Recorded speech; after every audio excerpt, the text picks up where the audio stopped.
ছোট্ট ভাই জবা বোঝে না বাইরে কেমন করে জবা করছে। এই কাঠের উপর গলা দিছে আর ধারালো তরবারি দিয়ে ছুরি চালাইছে। ছোট্ট ভাই শুইয়া কয়, ভাই শুইছি আমি এইভাবে। কি কয়, হা এইভাবে। ও ভাই কেমনে আমার ছাগল জবা করছে বলো, দেখাও। জাবের রাদিয়াল্লাহু তাআলা আনহুর বড় সন্তান আব্দুল্লাহ, উনি বুঝতে পারেন নাই ছোট্ট মানুষ ধারালো তরবারি ছোট ভাইয়ের গলার মধ্যে চালায়া দিছে। সঙ্গে সঙ্গে গলাটা কেটে গেছে, ধর থেকে কল্লাটা আলাদা হয়ে গেছে। গলা কাটা মুরগির মতো ছটফট করে ছোট ভাই বিদায় হয়ে গেলেন। এই অবস্থা দেখে আব্দুল্লাহ চিন্তা করলো, বাবা যদি আমার ধরে ছাড়বে না।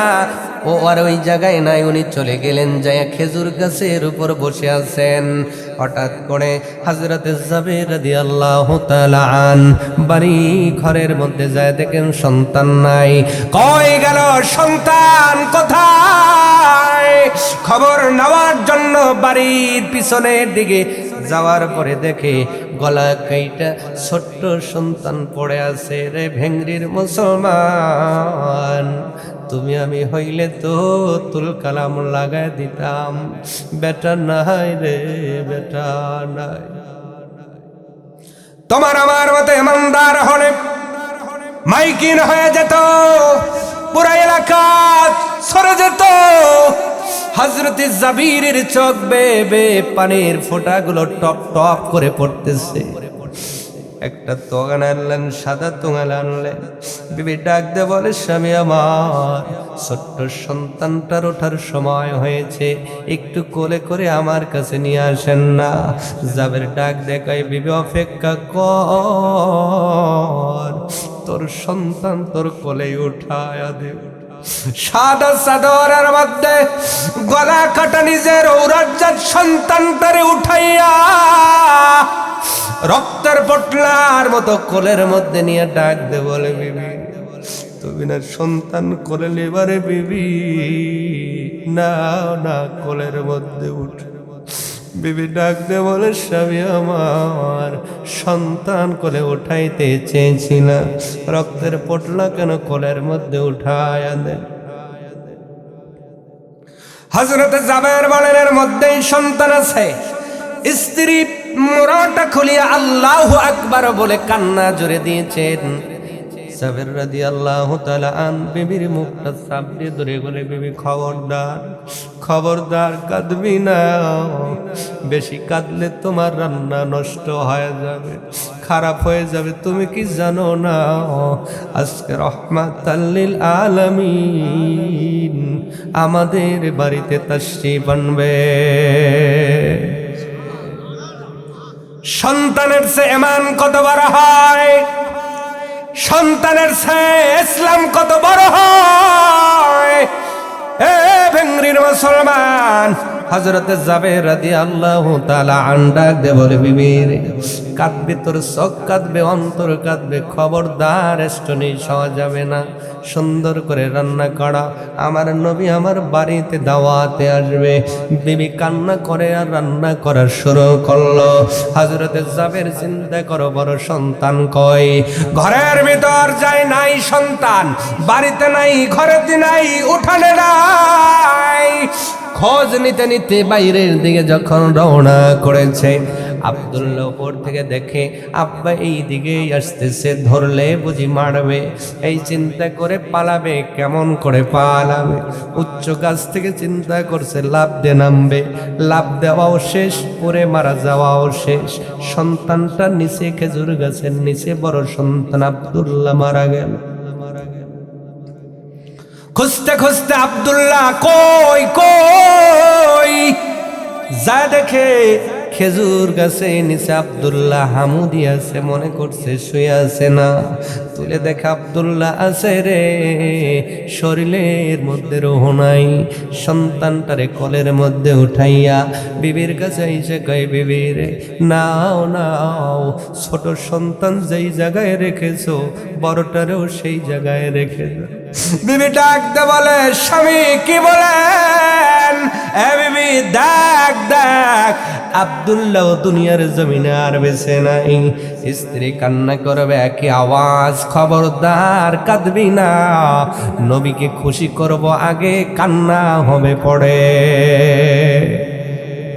রান্না শেষ হয়ে গেল, দুইটা সন্তান তার রান্নাঘরের পাশেই পটলার মধ্যে জড়াইয়া রাইখাও, নবীজির জন্য খাবারের আয়োজন। নবীজি সাহাবীদের নিয়ে আসতেছেন, কাঁধায় চড়ে নবী আসেন। হযরতে জাবের বড় অপেক্ষামান, গেটের সামনে দাঁড়ায় আছেন। গেটের সামনে নবীজি চলে আসলেন, গাদা থেকে নামবেন। এমন সময় আল্লাহর ফেরেশতা জিবরাইল এসে কানে কানে বলে গেল, নবী গো, আপনি দাওয়াত খাবেন, তবে জাবেরের সন্তানদের ছাড়া দাওয়াত খাবেন না। এই সন্তানটাকে সম্পদ বানান, আলেম বানান, হাফেজ বানান। যদি নৈতিক চরিত্রবান বানাইয়া ডাক্তার ইঞ্জিনিয়ার যাই বানানো, যদি নৈতিক চরিত্রবান হয়, ওর কাছে যদি 1 লক্ষ টাকাও থাকে, 50,000 টাকাও থাকে, এই টাকার বিনিময়ে আল্লাহ তারে বরকত আলা বানাইয়া দিবে। এই জন্য আবার বলছি, সন্তানের জন্য সম্পদ নয়, সন্তানকেই সম্পদ বানাতে চাই। এই কাজটা করে গিয়েছেন সাহাবা আজমাইন গুলো, এই কাজগুলো করে গেছেন তাবেঈন গুলো, এই কাজগুলো করে গেছেন আল্লাহর ওলিরা। এ দুনিয়ার মুসলমান, বাইজিদ বুস্তামির কথা আপনারা শুনেছেন। এমন মা বাবার সামান্য আল্লাহ দুনিয়ার জমিনে তাদের দান করেছিলেন, যেই বাবা মার কারণে আল্লাহ তারে ওলি হিসেবে কবুল করেছেন। আমার ভাইরা, তারা সন্তানের জন্য সম্পদ করে যান নাই, সন্তানটারে সম্পদ বানাইছেন। আল্লাহ তাআলা ডাক দে বলেন, বান্দা বান্দি, ওয়ালা আওলাদুকুম আন যিকরিল্লাহ, তোমার সন্তান যেন আল্লাহর জিকিরে বাধা দান না করে। তোমার সন্তানের কারণে আল্লাহর হুকুম হাকাম অমান্য যেন না হয়। এ ভেঙ্গরির মুসলমান, আজ অনেক মা বোন আছে, আজ জোহরের নামাজের আজান হয়ে গেছে, এমন সময় সন্তানের গোসল খাবার খাওয়ানোর জন্য ওই মাটা দেখবেন ঠিক মতো নামাজ আদায় করতে পারে না, নামাজ আদায় করতে পারে না। কেন? সন্তানের ঘুম খাওয়া সঠিক সময় না। এই সন্তানের ঘুম পড়ে, খাওয়া পড়ে। আসসালাতু লিওয়াক্তিহা, নামাজ আগে সঠিক সময় আদায় হবে, এরপরে দুনিয়ার কাজ করতে হবে। যেই সন্তান তোমার আল্লাহর হুকুম মানতে বাধা দেয়, বুঝবা তুমি হবে খাসিরুন, ক্ষতিগ্রস্তের অন্তর্ভুক্ত। এই জন্য সন্তানের মহাব্বত করে যায় থাকবে, ইমানের চেয়ে বেশি থাকা যাবে। সন্তানের মহাব্বত কলিজায় থাকবে, ইসলামের চেয়ে বেশি নয়। আমার ভাইয়েরা, এইটা আলোচনা করি, আজকের আলোচনা শেষ হয়ে যাবে। সন্তান কত মহাব্বতের জিনিস ছিল সাহাবীদের, এরপরেও তারা তাদের চাইতে নবীকে মহাব্বত করেছেন, ইসলামকে প্রাধান্য দিয়েছেন। আমরাও যদি সন্তানের তুলনায় ইসলাম ইমানটারে বেশি প্রাধান্য দেই, যিনি ভালোবাসবেন জোরে বলেন তিনি কে? সাহাবীটার নাম হযরতে জাবের রাদিয়াল্লাহু তাআলা আনহু। নবীজিকে বারে বারে দাওয়াত দেয়, ও নবী, আপনি অনেক বাড়িতে তাশরীফ এনে দাওয়াত আদায় করেন। আমার কলিজার মধ্যে বড় আশা গো নবীজি, আপনাকে একদিন মেহমানদারি করব, আমার বাড়িতে দাওয়াত খাওয়াইব। নবীজি ডাক দে বলে, জাবের আজকে না। এইভাবে দিন যায়, সময় যায়। একদিন হযরতে জাবের রাদিয়াল্লাহু তাআলা আনহু ডাক দে বলেন, পয়গম্বর, একটু আমার বাড়ি থেকে দাওয়াত নেওয়া যায় না? নবী ওই দিন ডাক দেখায়, জাবের রে, যাও, আগামীকাল তোমার বাড়িতে আমার সকল সাহাবীদের নিয়ে দাওয়াতে হাজির হব। সুবহানাল্লাহ। আর একটু জোরে। আমার ভাইরা, হযরত জাবের রাদিয়াল্লাহু তাআলা আনহু এক দৌড় মাইরা বাড়িতে চলে গেছে। যা ডাক দে বলে, রে বিবি, খুশির খবর গ্রহণ করো। কি খবর, কি খবর? নবীজি দাওয়াত কবুল করেছে, আগামীকাল সাহাবীদের নিয়ে আমার বাড়িতে হাজির হয়ে যাবে। বিবি ডাক দে বলে, স্বামী আমার, আমি বলেছিলাম শুধু নবীকে দাওয়াত দিবেন, আমার বাড়িতে ছাগলের একটা ছোট্ট বাচ্চা আছে, ওইটা জবাই করে নবীকে তৃপ্তি সহকারে আহার করাইব। আর আপনি সকল সাহাবীদের দাওয়াত দিলেন। হযরত জাবের রাদিয়াল্লাহু তাআলা আন ডাক দে বললেন, বিবি রে, আমি নবীর দাওয়াত দেই, নবী নিজেই বলছে সাহাবীদের নিয়ে আসবে। স্ত্রী ডাক দে বলে, কেমন করে হবে? হযরত জাবের ডাক দে বলে, রে বিবি, তুমি চিন্তা করো, আমার কোনো চিন্তা নাই, কারণ আমি জানি যেই বাড়িতে নবী ঢুকবে রে, ওই বাড়িতে আমার আল্লাহর রহমত ঢুকে যাবে। পরের দিন সকালবেলা বড় সন্তান আব্দুল্লাহরে ডাক দে কয়, জাবের রাদিয়াল্লাহু তাআলা, সন্তানরে সকাল সকাল ঘুম থেকে উঠবা, ছাগলটারে জবাই করতে হবে, নবী আমার বাড়িতে আসবে। ফজরের নামাজ আদায় করে আর দেরি করেন নাই, সন্তান আব্দুল্লাহরে নিয়ে খাসিটা জবাই করলেন। জবাই করার পরে সুন্দর করে বানালেন, স্ত্রীর হাতের মধ্যে তুলে দিলেন, এ বিবি, রাহমাতাল লিল আলামিন, আমার বাড়িতে আসবে, ভালো করে পাকাইবা, সুন্দর করে রাখবা। এই খবর দিয়ে স্বামীটা বিদায় হয়ে গেলেন। এদিকে ছোট্ট সন্তান হযরত জাবের রাদিয়াল্লাহু তাআলা আনহুর দুইটা সন্তান, ছোট্ট সন্তানের ঘুমটা কিছুক্ষণ পরেই ভেঙে গেল। এই সন্তানটা আপনার ওই ছাগলের ছানাটার সাথে খেলাধুলা করতেন। ঘুম থেকে ওইটাই ছাগলের রুমে যাইয়া দেখি ছাগল নাই। বড় ভাইরে ডাক দে কয়, ভাইরে, ছাগল কই, ছাগল কই? বড় ভাই ডাক দে বলল, ও ভাই, তুমি কি জানো তোমার ছাগলকে জবা করা হয়েছে? ছোট্ট সন্তান জবা বোঝে না, জবা বোঝে না। ও ভাই, আমার ছাগলটা কোন জায়গায় জবা করেছে? যাই দেখাই, দেখো ঘরের এই যে সাইডে নিয়ে সেই জায়গায় তোমার ছাগল জবা করেছে, এই যে রক্ত পড়ে আছে। ছোট্ট ভাই জবা বোঝে না, বাইরে কেমন করে জবা করছে? এই খাটের উপর, এই কাঠের উপর গলা দিছে আর ধারালো তরবারি দিয়ে ছুরি চালাইছে। ছোট্ট ভাই শুইয়া কয়, ভাই শুইছি আমি। এইভাবে কি কয়? হা, এইভাবে। ও ভাই, কেমনে আমার ছাগল জবা করছে বলো, দেখাও। জাবের রাদিয়াল্লাহু তাআলা আনহুর বড় সন্তান আব্দুল্লাহ, উনি বুঝতে পারেন নাই, ছোট্ট মানুষ, ধারালো তরবারি ছোট ভাইয়ের গলার মধ্যে চালায়া দিছে। সঙ্গে সঙ্গে গলাটা কেটে গেছে, ধর থেকে কল্লাটা আলাদা হয়ে গেছে।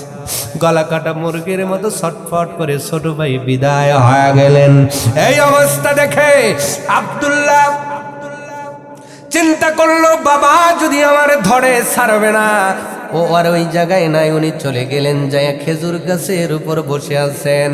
হঠাৎ করে হযরত জাবের রাদিয়াল্লাহু তাআলা আন বাড়ি ঘরের মধ্যে যায়, দেখেন সন্তান নাই। কই গেল সন্তান, কোথায়? খবর নেওয়ার জন্য বাড়ির পিছনের দিকে যাওয়ার পরে দেখে গলা কাইটা ছোট্ট সন্তান পড়ে আছে। রে ভেংরির মুসলমান, তুমি আমি হইলে তো তুল কালাম লাগাই দিতাম, বেটা নাই রে, বেটা নাই। তোমার আমার মতো ইমানদার হলে মাইকিন হয়ে যেত, পুরা এলাকা সরে যেত। হযরত জাবিরের চোখ বেয়ে পানির ফোঁটাগুলো টপ টপ করে পড়তেছে। একটা তোগান আনলেন, সাদা তোগান আনলেন। বিবি ডাক দে বলে, স্বামী আমার, ছোট্ট সন্তানটার ওঠার সময় হয়েছে, একটু কোলে করে আমার কাছে নিয়ে আসেন না। জাবের ডাক দে কয়, বিবি অপেক্ষা কর, তোর সন্তান তোর কোলে উঠায়া দে। সাদা চাদরের মধ্যে গলা কাটা নিজের ঔরজাত সন্তানটারে উঠাইয়া রক্তের পটলার মতো কোলের মধ্যে নিয়ে ডাক দে বলে, বিবি তুমি না সন্তান কোলে নেবারে বিবি, না না কোলের মধ্যে উঠ। বিবি ডাক দে বলে, স্বামী আমার, সন্তান কোলে উঠাইতে চেয়েছিলাম, রক্তের পটলা কেন কোলের মধ্যে উঠায় দেন। হযরত জাবের বলেন এর মধ্যেই সন্তান আছে। স্ত্রী মোড়াটা খুলিয়া আল্লাহু আকবার বলে কান্না জোরে দিয়েছেন।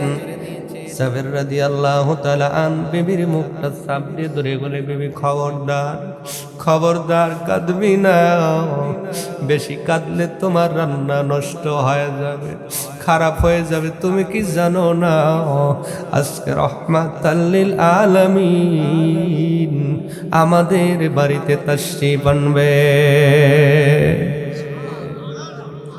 সন্তানের চেয়ে ঈমান কত বড় হয়, সন্তানের চেয়ে ইসলাম কত বড় হয়। এ ভেঙ্গরির মুসলমান, হযরত জাবের রাদিয়াল্লাহু তাআলা আনডা দে বলে, বিবির কাঁদবে, তোর চোখ কাঁদবে, অন্তর কাঁদবে, খবরদার স্টোনি সওয়া যাবে না, সুন্দর করে রান্না করা, আমার নবী আমার বাড়িতে দাওয়াতে আসবে। বিবি কান্না করে আর রান্না করা শুরু করলো। হযরত জাবের চিন্তা করো, বড় সন্তান কই? ঘরের ভিতর যায় নাই সন্তান, বাড়িতে নাই, ঘরেতে নাই, উঠানে নাই। খোঁজ নিতে নিতে বাইরের দিকে যখন রওনা করেছে, আব্দুল্লাহ উপর থেকে দেখে আব্বা এই দিকেই আসতেছে, ধরলে বুঝি মারবে, এই চিন্তা করে পালাবে। কেমন করে পালাবে? উচ্চ গাছ থেকে চিন্তা করছে লাফ দিয়ে নামবে, লাফ দেওয়াও শেষ, পরে মারা যাওয়াও শেষ। সন্তানটা নিচে, খেজুর গাছের নিচে বড় সন্তান আব্দুল্লাহ মারা গেল। খুঁজতে খুঁজতে আব্দুল্লাহ কই কই, যা দেখে খেজুর গাছে নিচে আব্দুল্লাহ হামুদি আছে, মনে করছে শুয়ে আছে না, তুলে দেখে আব্দুল্লাহ আছে রে, শরীরের মধ্যে রোহ নাই।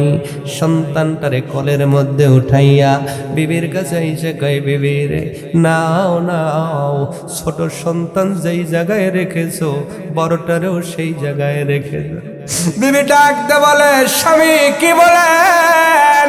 এ বিবি দেখ দেখ, আব্দুল্লাহ দুনিয়ার জমিনে আর বেঁচে নাই। স্ত্রী কান্না করবে একই আওয়াজ, খবরদার কাঁদবি না, নবীকে খুশি করব, আগে কান্না হবে পড়ে। রান্না শেষ হয়ে গেল, দুইটা সন্তান তার রান্নাঘরের পাশেই পটলার মধ্যে জড়াইয়া রাইখাও। নবীজির জন্য খাবারের আয়োজন আয়োজন। নবীজি সাহাবীদের নিয়ে আসতেছেন, গাধায় চড়ে নবী আসেন। হযরত জাবের বড় অপেক্ষামান, গেটের সামনে দাঁড়ায় আছেন। গেটের সামনে নবীজি চলে আসলেন, গাধা থেকে নামবেন। এমন সময় আল্লাহর ফেরেশতা জিবরাইল এসে কানে কানে বলে গেল, নবী গো, আপনি দাওয়াত খাবেন, তবে জাবেরের সন্তানদের ছাড়া দাওয়াত খাবেন না। আরো জোরে, আরো জোরে। দুইটা সন্তান আছে না গেছে? জোরে বলেন, আছে না গেছে? জিবরাইল ডাকতে বলে, পয়গম্বর, যেই বাড়িতে দাওয়াতে এসেছেন এই জাবেরের দুইটা কলিজার টুকরো সন্তান, আল্লাহর ফয়সালা সেই সন্তানদের কাছে বসাইয়া দাওয়াত খাবেন, এছাড়া দাওয়াত খাবেন না। সুবহানাল্লাহ। নবীজি তাশরীফ আনলেন, আপনি ফ্রেশ হলেন, হাসি মুখ নিয়ে কথা বলতেছে। জাবের দেখেন কলিজার মধ্যে কত বড় বাঁধ, নিজের দুইটা সন্তান মরে পড়ে আছে, নবীজির সামনে হাজারি করেন নাই, হাসি মুখ নিয়ে দাঁড়ায় দাঁড়ায় কথা বলতেছেন। খাবার আয়োজন করে দিলেন, পাটিটা বিছায় দিলেন, সব সাহাবী বসে গেল। নবীজি বসে, রুটি আনা হয়, গোস্ত আপনার হাড়িটা আনা হয়। আমার নবী আস্তে করে ডাক দে কয়, যাবে তোমার কলিজার টুকরা দুইটার সন্তান কই? তোমার না সন্তান আছে? আমি নবী ছোট্ট সন্তানদের বড় ভালোবাসি, কই কই? জাবের রাদিয়াল্লাহু তাআলা কলিজার মধ্যে পাথর চাপাইয়া ধৈর্য ধরে ডাক দে বলে, পয়গম্বর আগে খানা খান, এরপরে সন্তানদের সাথে দেখা করাইব। আগে খানা খান, খানাকে দাওয়াতটা খান। নবী ডাক দে কয়, জাবের রে, মেহমান তুমি হলো মেজবান, আমি হলো মেহমান। তোমার বাড়ির দুইটা মাসুম সন্তান ছাড়া কেমনে দাওয়াত খাইব? ওনার স্ত্রী আর ধৈর্য ধরতে পারেন না, মহিলা মানুষ আবেগ প্রবণ বেশি, দর দর করে চোখের পানি ফেলায় কান্দে, নবী গো কেমনে সন্তানগুলো আনবো? সন্তান দুইটা নাই, ওই যে রান্নাঘরের পাশে পোটলার মধ্যে মোড়ায় রাখছে। কেমনে সন্তান দুইটা আনবো বলেন আপনি? আমার বেটা তো নাই। নবীজি ডাক দে কয়ে, যাবের রে, আল্লাহ তো মেসেজ দিছে, আমার মনে হয় আল্লাহ এই জায়গায় খেলা খেলবে। কই তোমার সন্তান বলো? কই তো রান্নাঘরের বসে। কিতাবের মধ্যে লেখা হয়, নবীজি রান্নাঘরের পাশে দাঁড়াইয়া ডাক দে বলে, জাবেরের সন্তান দয়া রহমাতাল লিল আলামিন তোমার বাড়িতে এসেছে, তোদের কি মনে চায় না রে নবীজির সাথে বসে দাওয়াত খাওয়ার জন্য?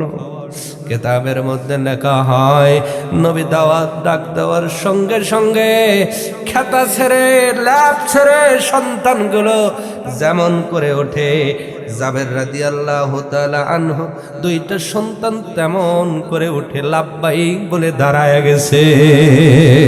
আল্লাহু আকবার! আল্লাহর জন্য করলে আল্লাহ তার জন্য করে, আল্লাহকে ভালোবাসলে আল্লাহ তাকে ভালোবাসে। সুবহানাল্লাহ! এই জন্য আমার সন্তান যেতে পারে, আমার ঈমান যাবে না।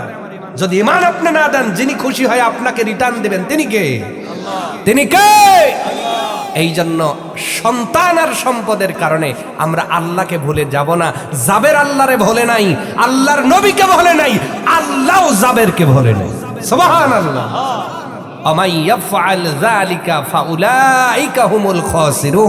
আর যে মানুষগুলো সম্পদ আর সন্তানের কারণে আল্লাহর শরণ থেকে ফিরে থাকে, আল্লাহর ঘোষণায় তারা হলো ক্ষতিগ্রস্ত।